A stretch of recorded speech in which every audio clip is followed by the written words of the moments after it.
যেই প্রফেসর ইউনূসের হাতে পুরো বাংলাদেশটাকে তুলে দিয়েছি আমরা গত বছর আগস্ট মাসে, সেই প্রফেসর ইউনূস এমন কি করলেন যে তার কাছে এখন বন্দরের ব্যাপারে আমরা ভরসা করতে পারছি না, বাংলাদেশ বিমানটা কোথায় থাকবে সেটার ব্যাপারে ভরসা করতে পারছি না।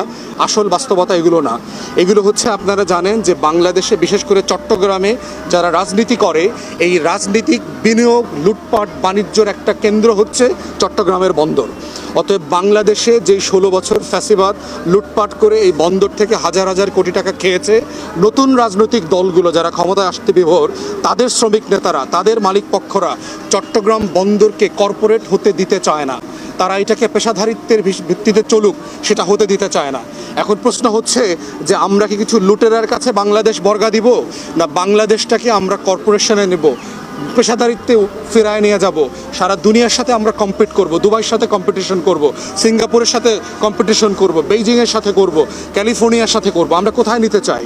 অতএব সেই জায়গায় প্রফেসর ইউনূসের উদ্যোগকে আমরা স্বাগত জানাই। আমরা মনে করছি এটা রাইট ডিসিশন।